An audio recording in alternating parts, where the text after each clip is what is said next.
Hello everyone and welcome to Best Side Cycling. Today we'll be doing a tour of the Climate Pledge Arena and the surrounding area here at the Seattle Center.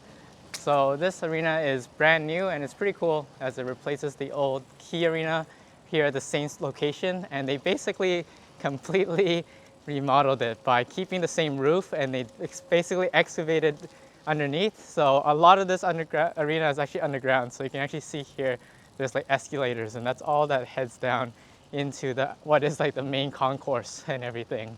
So it's really cool as it fits 17,000 and hosts the new NHL team that we have, the Seattle Kraken, as well as concerts and the WNBA team eventually, I think. So it's all really cool, and I got the chance to come to a game once, so yeah. And then I think little known fact is that it's called the Climate Pledge Arena because it's the first arena to be a net zero carbon emissions, but the naming rights are actually owned by Amazon. So thankfully they didn't call it Amazon Arena, but they went with this approach instead. But inside there's like, yeah, a bunch of like contactless Amazon Go types of concessions. So you ever come out here for a game or eat here, then you don't really have to wait in line or use cash. So they definitely incorporated a lot of new tech with this. And just to drive home that point earlier with it all being underground, on this side of the arena, which I believe is the north side, you can actually see very clearly there's actually twin jumbotrons, but you can see the next game, the Blackhawks versus the Kraken, and you can actually see sort of the chairs and everything. So I can't see all the way down the ice, but you can sort of see that if you can get high enough viewpoint, you can pretty much catch free views of the game. So it's all pretty cool. That's just here on the, you can see this from the outside. But we're gonna continue on with our tour here. And in this area, there's definitely a lot of different things to see. So they actually put out a lot of bike parking here, which they didn't have before. So there's a ton of racks. I don't know how secure it'd be, but I'm sure if you bring enough of locks and things, it'd be okay for a couple hours. But yeah, there's a lot here actually, a lot of different racks. But you see the giant Space Needle here in the back, which we'll definitely head towards. And let's be on our way. So here on the left is the International Fountain.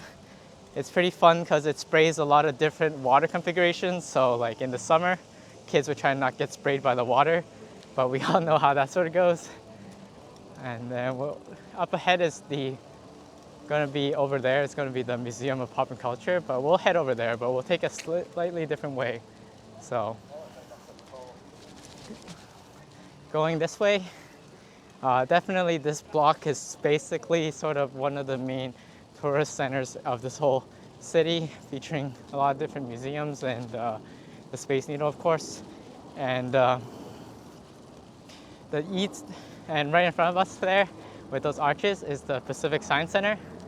It's sort of like all the different science museums you see, though a lot of their things would fit for kids. They definitely had some adult-centric sort of interesting exhibits as well. And they also have an IMAX theater that a lot of people around here, locals, like to go visit, just regardless, just to watch the movies. I'll show you a bit about what that looks like inside.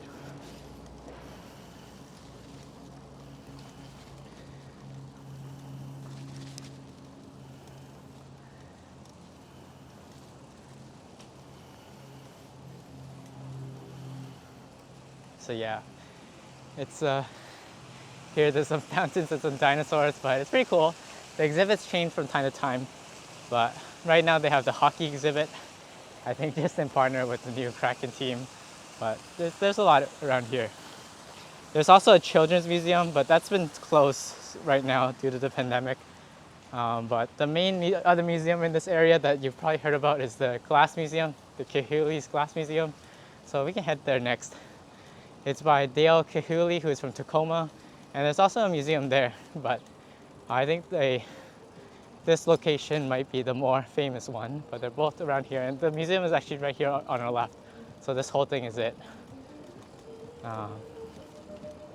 So the main entrance is right here,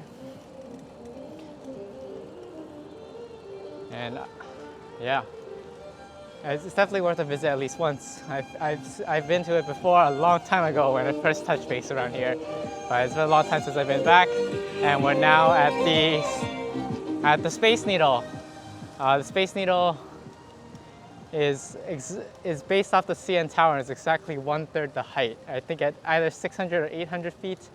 It's recently been renovated too, so it features a lot more glass at the top instead of cabling and other things. And it's on a nice day, you'll definitely get some great views. And up ahead right in front of us is the monorail, and it's the easiest way to get to and from this area. It goes from downtown at Westlake Center, and that's right next to a link station. So basically you could get to this area by train all the way from the airport. So from the airport, taking the link, taking the monorail up to here. And we'll keep on going because there's still a fair amount of attractions around here. There's a few shops down this alley, but the main thing left to show is this Museum of Popular Culture here on the left. It's here. Let me see if I can find the best entrance. But it's basically features a lot of different exhibits like Marvel, Star Wars, Hello Kitty, Lego guitars, Jimi Hendrix. It's like basically everything, which is pretty fun. It's definitely unique, one of a kind. It used to be called EMP, but now as a Museum of Popular Culture, yeah, I've definitely been throughout the years, and I like how they sort of change things up. So you can get here a better view of it. And wait, I missed this fun statue of Jimi Hendrix. So with that, or no, wait, this is Chris Cornell. Sorry, but anyway, with that, thanks so much for watching this video. And as always, if you enjoyed this video, please roll the like button and subscribe. And I'll see you all in the next one.